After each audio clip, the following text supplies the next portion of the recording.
Hello, everyone, and welcome back to the podcast, You Are the Medicine. I'm your host, Dr. Jessica Chichester, co-owner of Haute Healing Oasis Wellness Center, located in Stamford, Connecticut. And today, I am so excited to share with you my dear friend and a sister, soul sister, Asami Green. So, Asami and I met years ago. Yeah. How did we meet? Oh my gosh, how did we meet?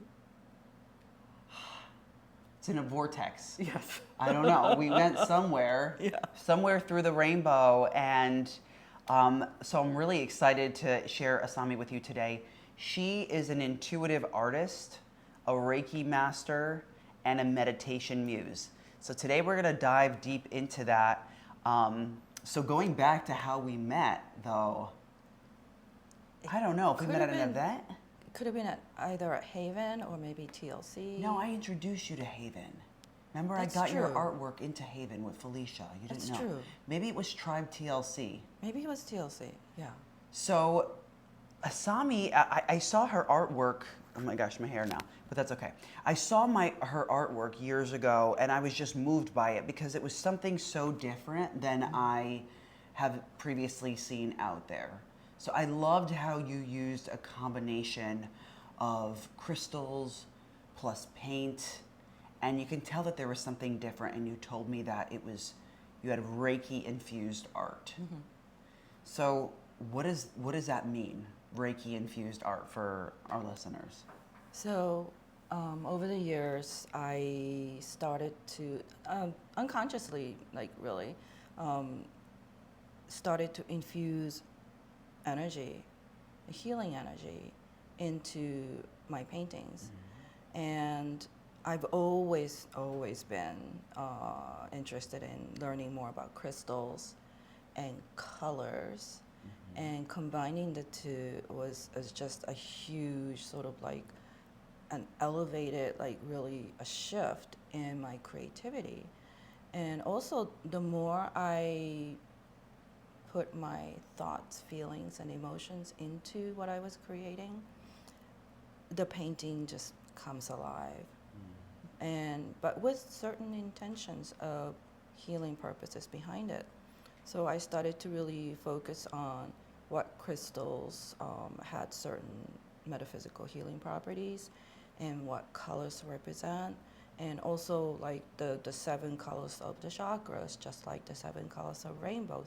You know, each colors means something.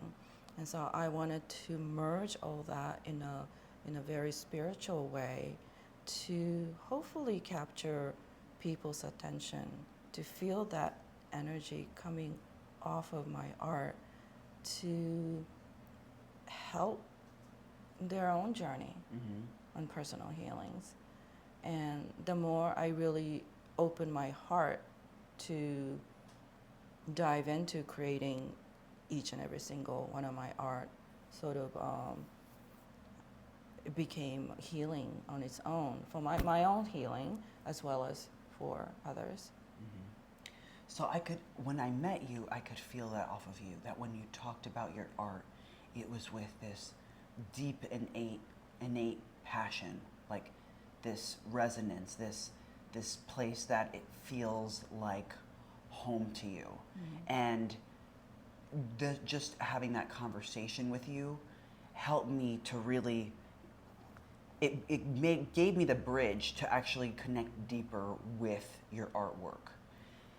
This resonant passion that you have and this safety that you have in your artwork, is it something that, how did you find it? Is it something that you always had? Was it as a child, or did something bring it up? Like, how did you know it even existed? So art has always been a part of my life.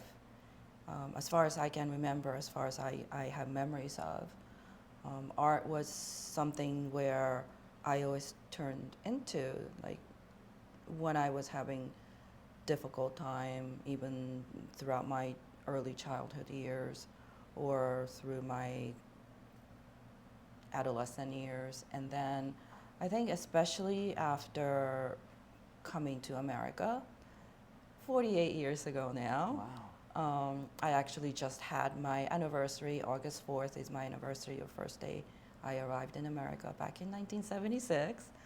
Um, the cultural differences was very challenging at first. The first few weeks were just the excitement of, I'm finally here. Can I ask, how old were you then? I was 11. Okay. And I actually traveled alone from Japan.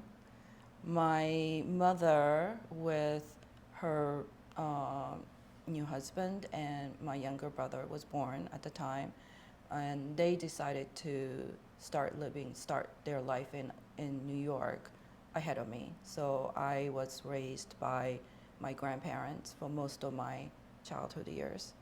I really didn't grow up having my mom around, and my parents were divorced when I was a baby. So back in the 60s, a single mom raising a child alone was almost unheard of. So growing up not having any memories of your mother's warmth, or just being a part of a family, did play a big, I guess, a role in finding out, sort of like having the right purpose, or having some kind of, I guess, desire to figure out, like, who am I? What am I doing here? Luckily, my grandparents, especially my maternal grandmother, very like compassionate, loving person, helped me through those tough years.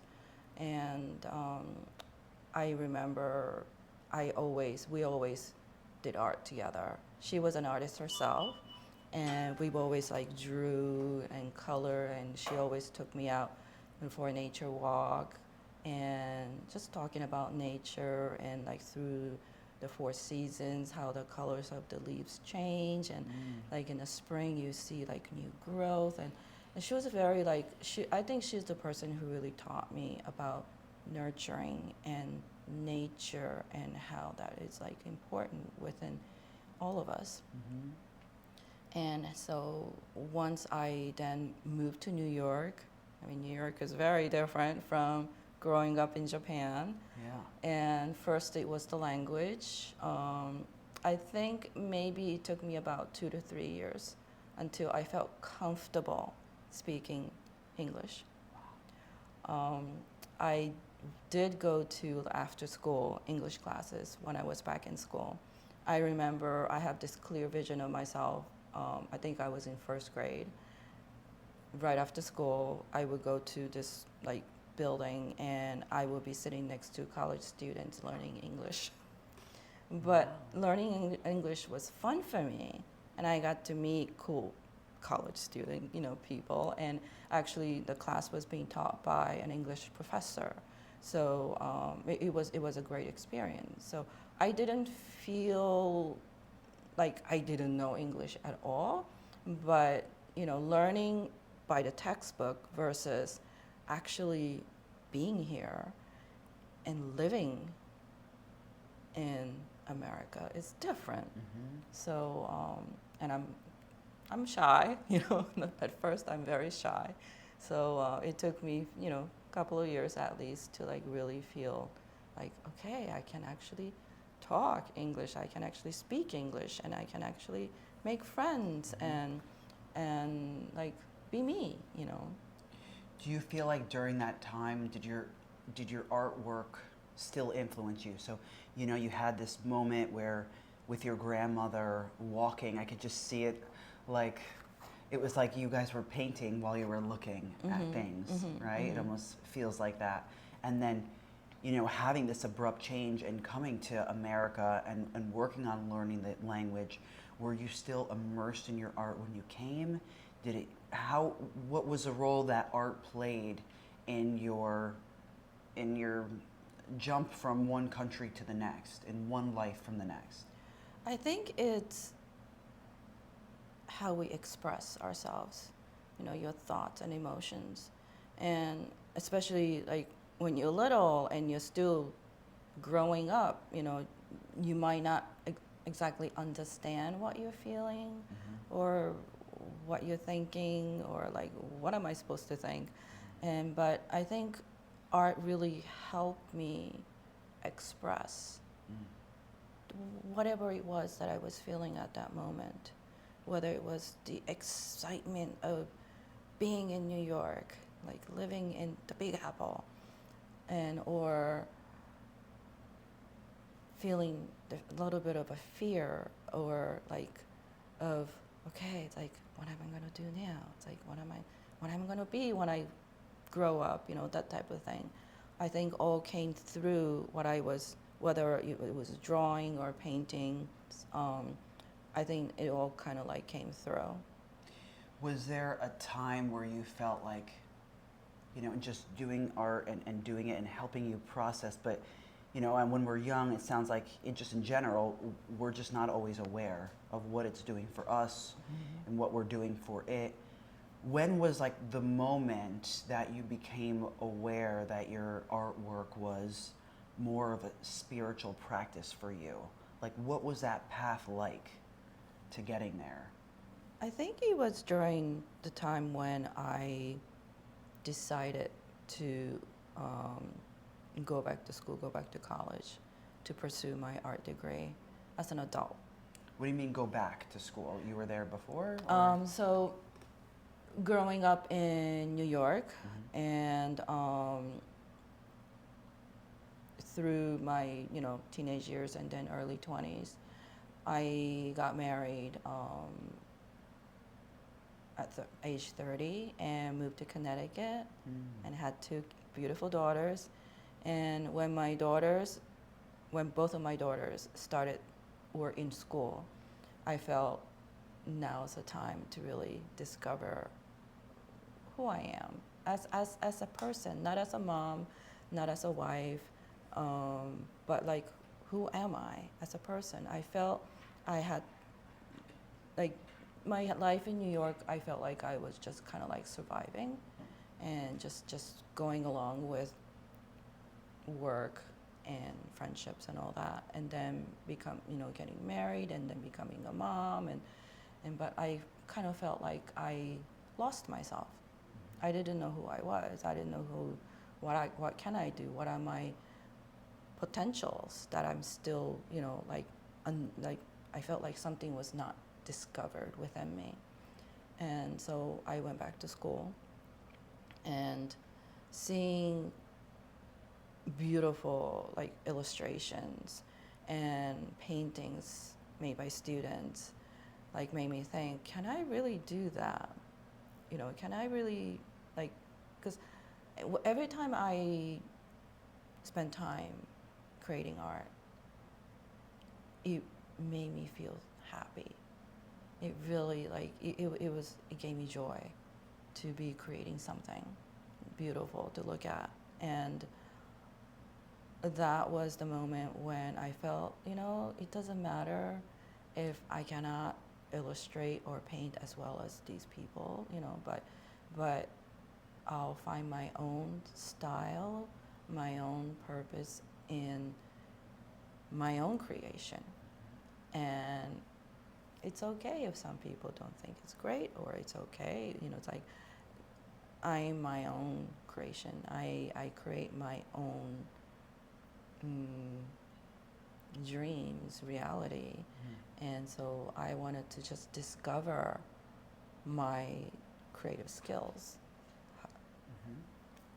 So what gave you the confidence to make that jump? Not just the jump to go to school, but the jump to say internally, you know what? I'm not an artist like the rest, but I'm gonna find my own way. Was it support from someone? Was it your own spiritual journey? What was it? What do you think? I think there are series. There are so many little aha moments that I had through maybe like my after becoming a mother, And then up until, unfortunately, when my first husband passed away, it was during that time when I felt there's something that needs to be said. There's something that needs to experience, still like continue the experiences and the journey I have within my life, that it's going to help me discover who I am authentically, whether as an artist or whether as a Reiki healer. It was around the time when it wasn't that I was searching for something, but it just kind of like appeared, opportunities or people came into my life, and there was like that little like click, or there was like a feeling of my heart opening or resonating with that person, or a certain situational like energy that made me sort of like wake up. I love that. And I love how, you know, in the midst, I want to touch back upon that, like in the midst of different traumas that you went through, right? The trauma of first your mother leaving, and then, you know, having this bond with your grandmother, and then leaving, and then starting again, really starting again, and then, you know, creating, it sounds like, you know, creating this life, creating this path, creating the friendships, the cultural awareness in New York, in Connecticut, and then saying, wait, I need to find who I am. And then in the midst of that, you know, dealing with coping with the death of your husband, you know, what kind of impact did that leave on you? I mean, what kind of impact did that leave on you, and how did that help lead the way for yourself, for your family, for your art, for your Reiki healing? There was a point in my life when I, you know, said to myself, why me? Why all this trauma? Why all the pain? Why all the loss? But I'm still here. I'm still alive. And I felt as long as I'm alive and as long as I'm breathing and I'm healthy, I can still continue to live the life that I'm meant to have. And the more I became clear of the happiness that I wanted to embrace, things started to sort of like push me forward. Of course, there are times when I just kind of like sit within my sad self and think of all the sadness and the pain of the past. But I started to recognize that that's the past. It's not going to repeat itself again unless I allow it. And like the moment I kind of understood the concept, it's like the past is not going to hurt me again unless I allow it. So I'm just going to keep moving forward. And hopefully over the years that I've learned my lessons, that I don't repeat the past, or I don't repeat some patterns that I've had that always put me back to zero. But then as long as I am moving forward, even if it's a tiny little step each day, that as long as I make that effort, be present in my life, that I can make the changes. Sometimes I might have to go left instead of go right, but unless you make that turn, you won't know whether you're making the right decision or the wrong decision. You know, you like all the mistakes are a part of my life lesson, and you learn from it. And if one way didn't work out, then you try something else. And so like learning how to adjust, learning how to go slow, or also making sure that I take time for myself, not always be, you know, try to be the perfect mom or the perfect this or perfect that. It's okay to be imperfect, and it's okay to say, hey, I'm sorry, I'm tired, I cannot drive you for you to go to a party, or, you know, like, so learning how to say no, and learning how to take care of my well-being, because if I'm running on an empty energy, it's like then there's like nothing's gonna come out of it. Yeah. You know, so it was just kind of like learning to keep myself balanced as much as possible, and like really embracing my imperfections and speak out when I need help instead of trying to do everything by myself. So that's there's a lot of nuggets in there. Yeah. You know, what I like that you said is, you know, just get a little bit better each day. And what I like to say is like just 1%. Mm-hmm. All we need is just to reach for 1% better every day. Mm-hmm. What happens in 100 days, you know? Yeah.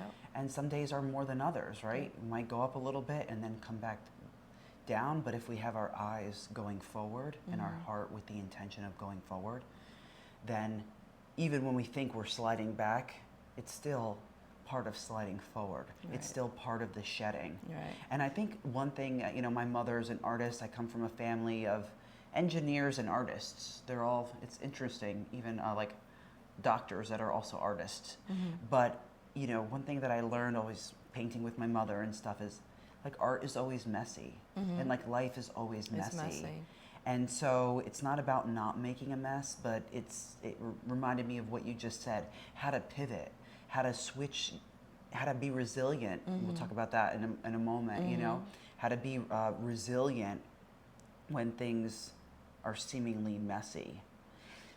How do you think the trauma has influenced your art and your Reiki? Like, at what point did the Reiki come into the picture?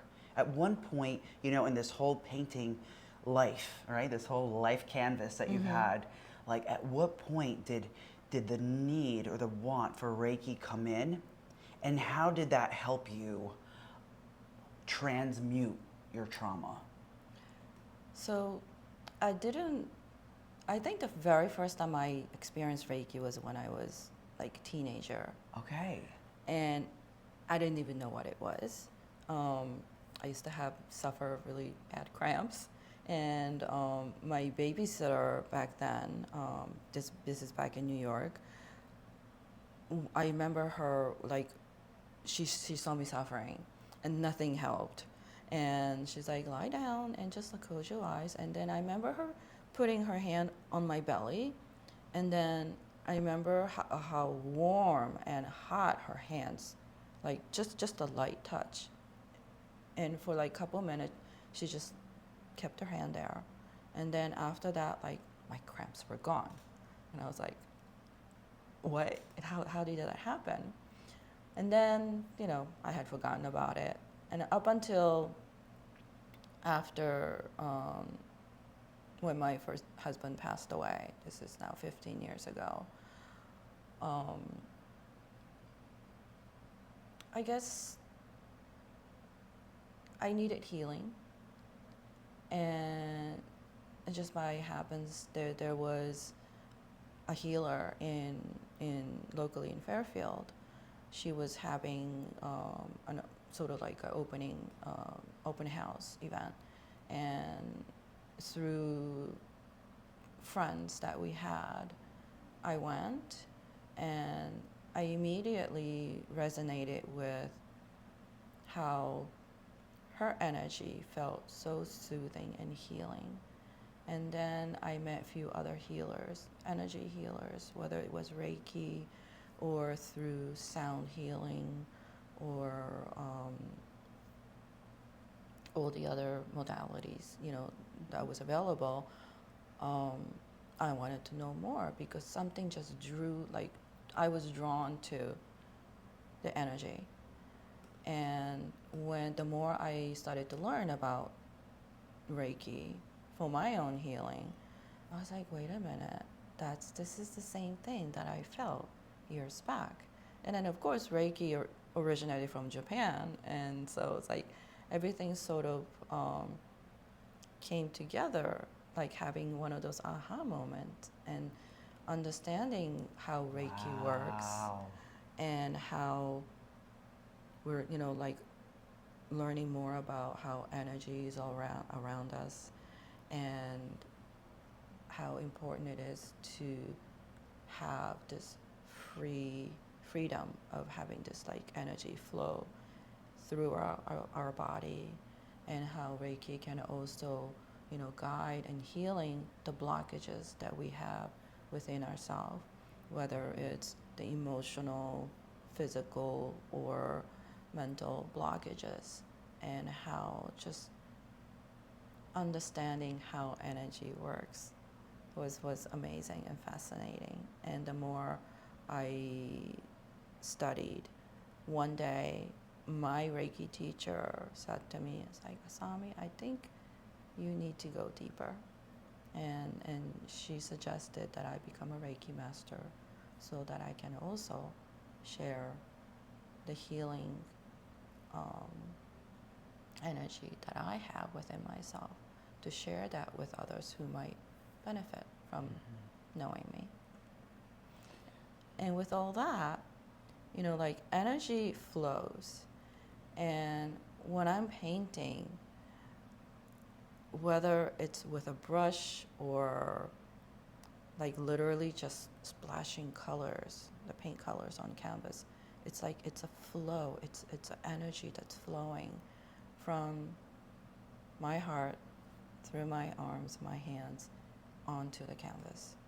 And the more I painted, the more like energy I was creating. Wow. And that became sort of like, I guess, how my art and my healing like merged. Wow, so that's really just, you were able to connect. Sort of That's like channel. potent. Yeah. Yeah, to connect with your own energy, then to create something that could live in somebody's house, that every time they could walk by, they could be blessed, they could be reinfused, invigorated.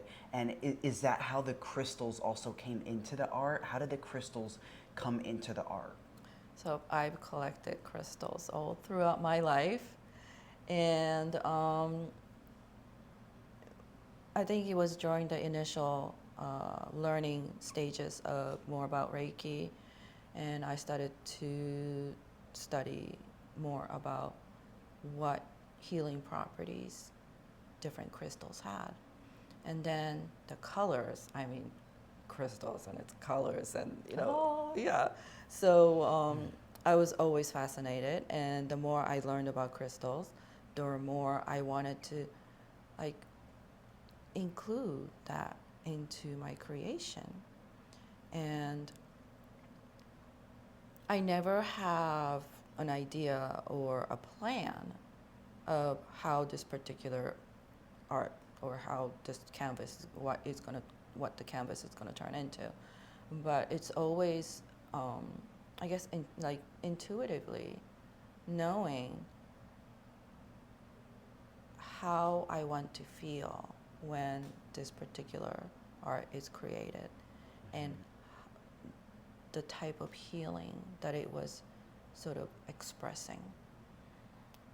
I used to take art classes at Silvermine Art Guild in New Canaan, and my teacher, he was like sort of like a contemporary Monet style of painter. And I think it was during that time when I discovered my style of painting. I always thought, looking at other amazing local artists, of like landscapes, seascapes, nature, but more like a very realistic painting. But I was more about the flow, the energy, the vibrant colors. And there was one particular painting that I worked on during that time at Silvermine. It was I wanted to start painting the flowers that was growing in my garden.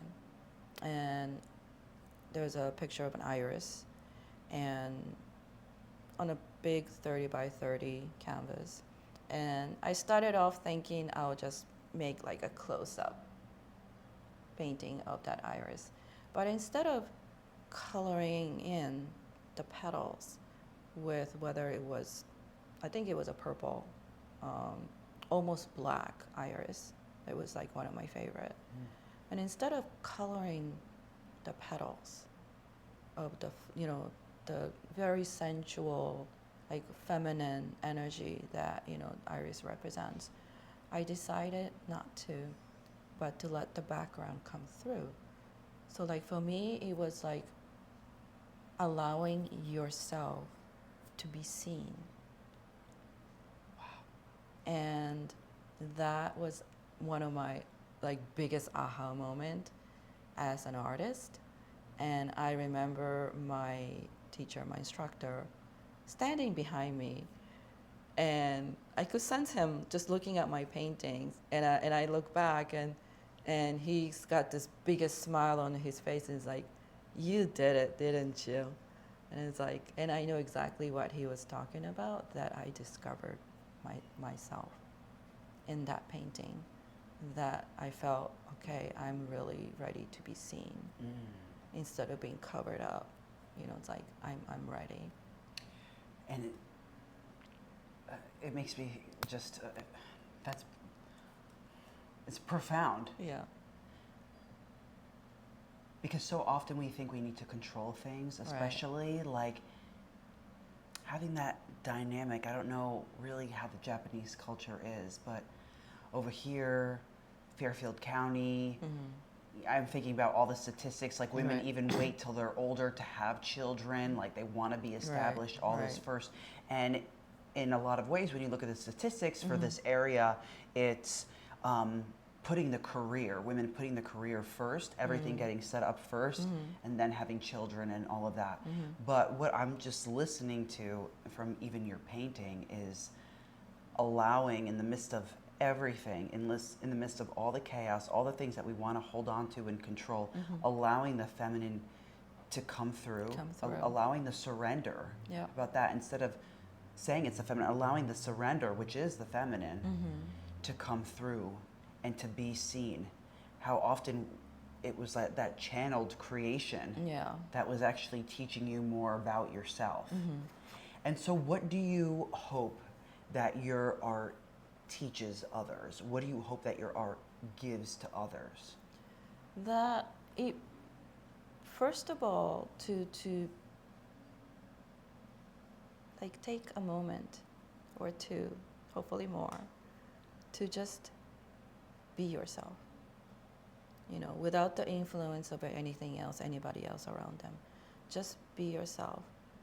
Like maybe standing in front of one of my paintings and just make a connection, because whether it's the colors or the way certain strokes are presented on the canvas, it's going to connect with something within you, and it might bring up some emotions. I've noticed, I think maybe this started about like 4 or 5 years ago. The more I became dynamic, like really like creating my art on a bigger canvas, so that you actually see and feel the motion of the waves or this curve or the colors.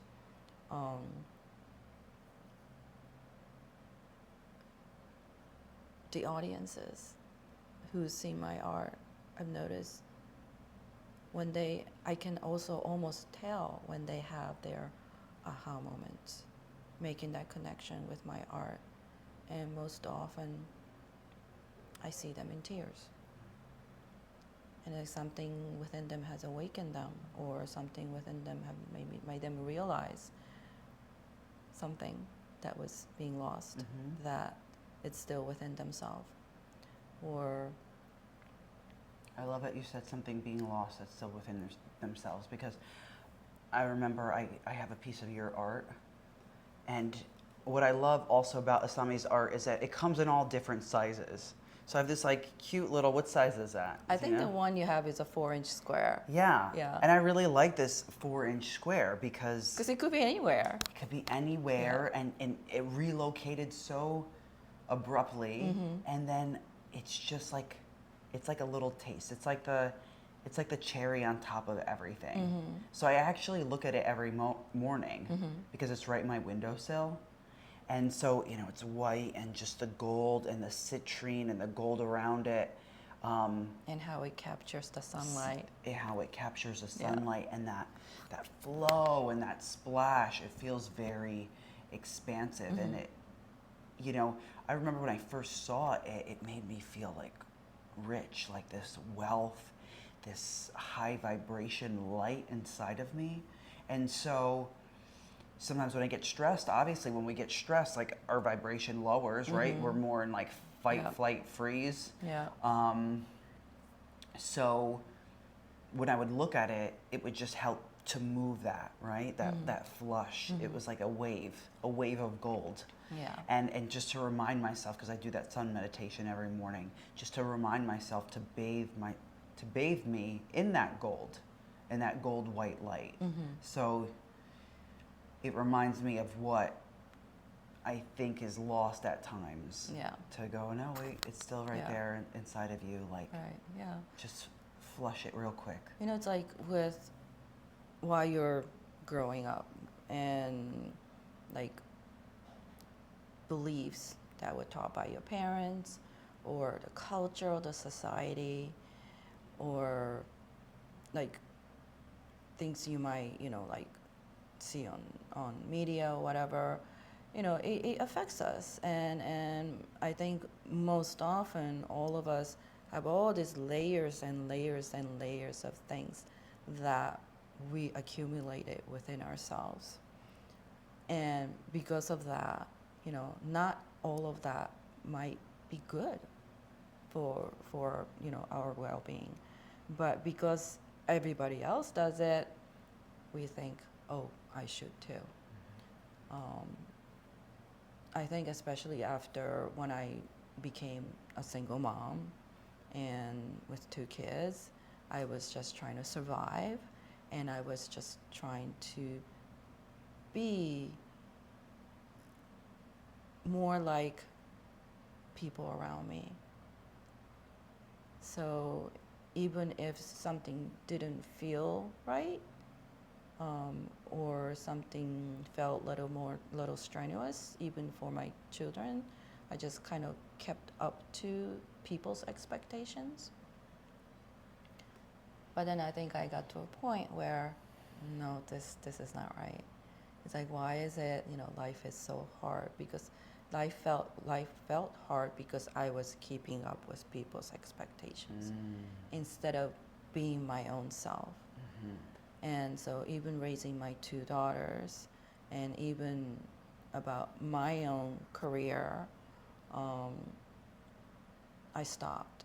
I stopped following the trend. I stopped being a certain type of mom, but instead to like really go deeper within myself, and like with my daughters, taught them about being honest with your own feelings, and that they don't have to be perfect every day.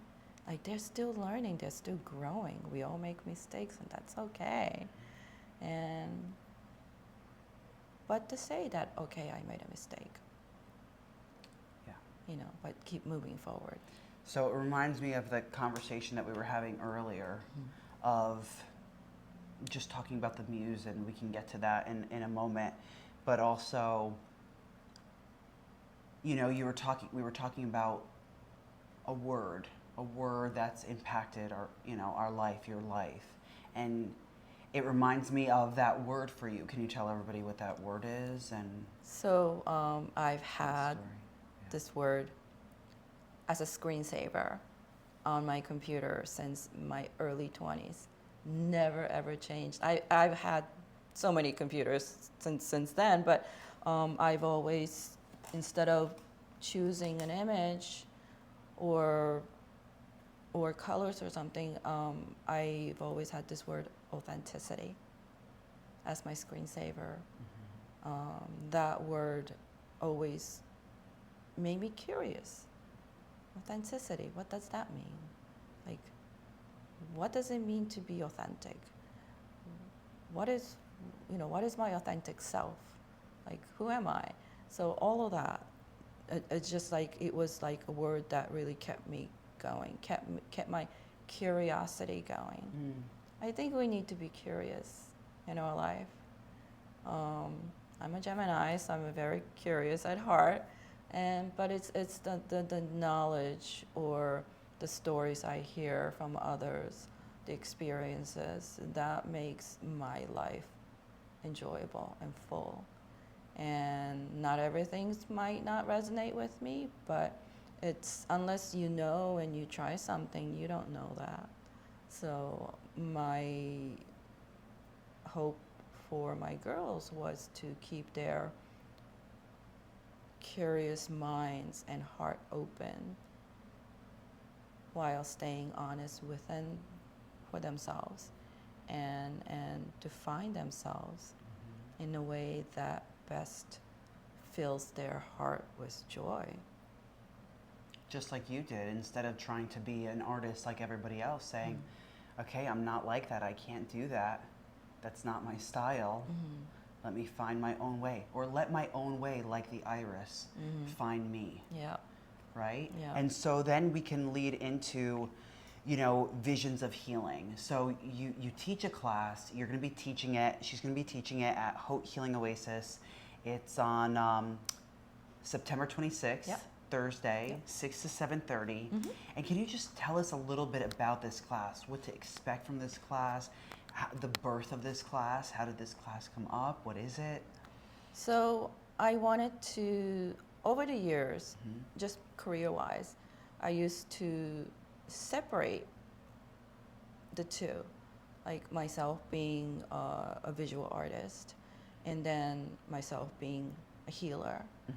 Or also the meditation muse. And the meditation muse. So, but then a few years ago, somebody said to me, it's like, but Asami, you're both. And I'm like, yeah, I'm both. And then I really started to think about it, and it's like, how can I merge the two? And then the workshop that I teach now is really the combination, the marriage of two joys, the two passions I have in life. The workshop begins with a guided meditation with a tree of life. So I usually have one of my large tree of life paintings that I've created. My tree of life paintings has different healing purposes, and also each branches are embedded with crystals. And with that energy in a space where I will have the workshop, I will share that energy and also guide people through cleansing their chakras and then connecting themselves with Mother Earth to ground themselves, and then fill their core center with the energy through the chakra centers, and then help them grow like the trees. And once you reach that point of sort of like peace, and then we dive into mindful art. Stop it. Yeah. So I love that. Because so often, especially as adults, like when we were kids, we're used to painting and this or drawing. Like this is something that pretty much every child does. I know, being a teacher for almost 20 years. Well, for 20 years, this is what they do. But then when we're an adult, we forget, we get removed from it. So I love how you just set up the internal space. You help people like ground themselves. Really, nothing can be, we know this as energy healers and practitioners, like nothing can come if we're not grounded, right? To ground and earth ourselves and to just clear out and make space for that for that iris to come out, right? For that inner muse to come out. And it's almost like you're teaching people, what I'm hearing is like you're teaching them to like sit back and not expect anything and just to let it flow and come through. Yeah. Because that's where the magic is, when we can Yeah. allow more of this flow in our life. Right. You know, and think about like how that flow has transformed you. Like even thinking about like what would your life path be if you didn't allow that flow. Right. Yeah. Right? How would have been dealing with the death of your husband would have been like if you didn't surrender into a flow, Yeah. into something. So that sounds like a really potent workshop. I'm Yeah. excited Yeah. to have it here. And how can somebody get prepared for it or get ready for it? Is there anything that you would suggest? Really nothing in particular other than just come with an open mind and just have fun with it. I think all of us, we tend to forget how to have fun. Yeah. You know, in the simplest way. Like think of days when you were a little child just doodling, you know, like going beyond the line, going beyond the coloring pages. You know, oops, oh, I may have painted a little bit on the table. That's okay. But you're having fun. And so that's what I want to bring in.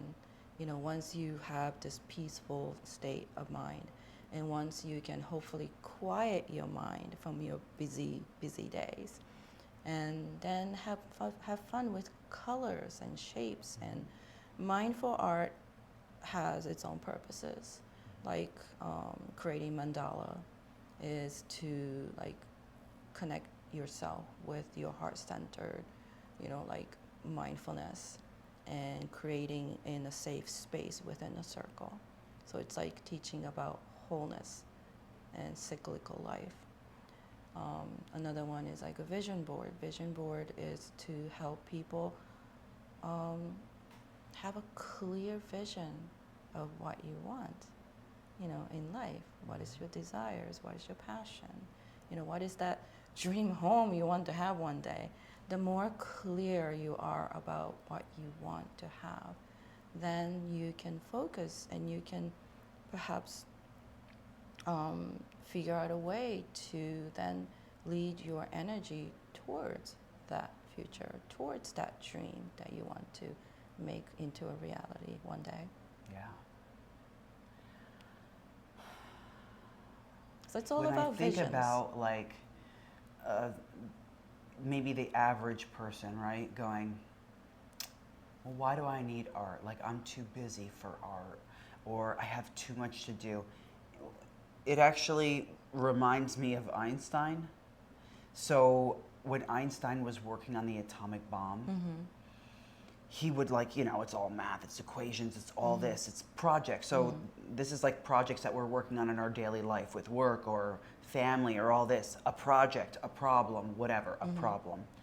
And we get caught up in it. And what he would do when he got caught up was he would just remove himself and go start playing the violin.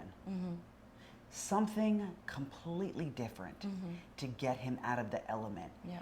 And that's where I find for myself and maybe for others that art is like incredibly meaningful because it's not really like even doing art, making art, even when I'm hearing from you, it's not really about you. It's like what I was saying before, like our stories are not really about us. They're not really for us. Like the art, it's for you, but it's also for someone else. It's a synergistic. So even by carving out some time in our daily life to go, okay, this is the routine that I'm used to, and poof, I'm gonna get out of there and, you know, go to HHO and maybe do an infrared sauna or a foot bath or something, even to get my energy ready before doing this art, right? This Visions of Healing class, and just enjoying it and releasing and having fun and connecting with other people. Then we go back home with more juice, even though we gave our time, which is usually more expensive than our money. We can't get it back. Even though we've given our time, I notice that when I take those moments out, I get my time back. I get my energy back tenfold. So I think that's the beauty of doing something different and walking outside the box and coming to your class. I mean, it's like art is healing, art is therapeutic. Yeah. And it really allows you to connect with your heart center. And it's interesting you mentioned Einstein. On one of my business cards, I have one of his quote Really? that says, creativity is intelligence having fun. Yes. You know, we need creative flow in our life. And it doesn't always have to be art. It could be through music, cooking, singing, theater. And all those are creative energy. And so, like, I think we all need to, or, you know, like, spend some time, find that creative muse. You know what I like to say when people, sometimes when people ask me, like, you know, what is spirituality?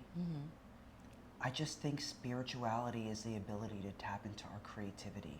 I like that, yeah. And being creative is also spirituality. Like if somebody is looking for God, whatever you want to say, God, source energy, right? Or the answer, just tap into our creative energy.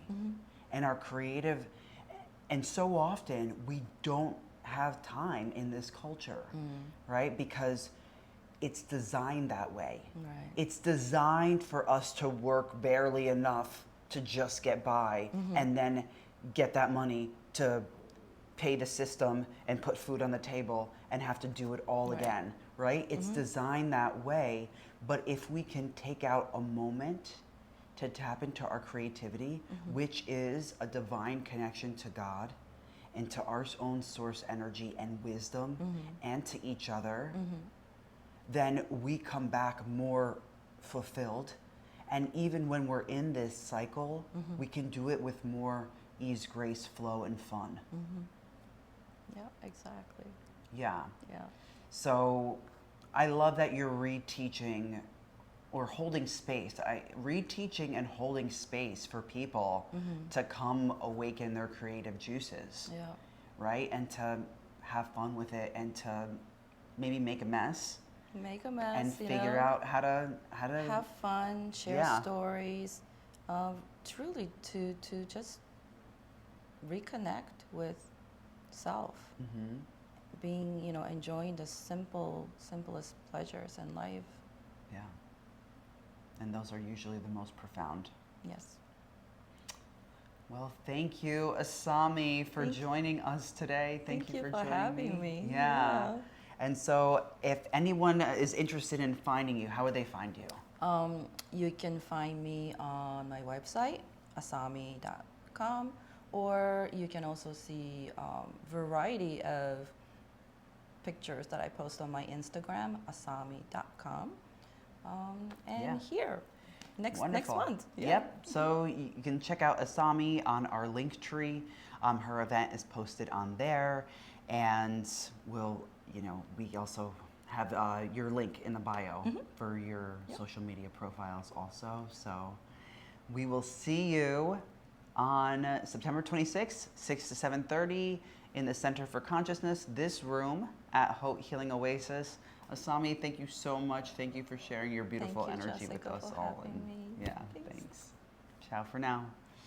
And we'll see you on the next episode of You Are the Medicine, where you'll just get valuable tools to help you on your own healing journey and help you realize that you have the answer all along and it's inside of you. And I hope today was inspiring you to continue your own path, even as messy as it may be or unpredictable, to keep listening and embrace the flow.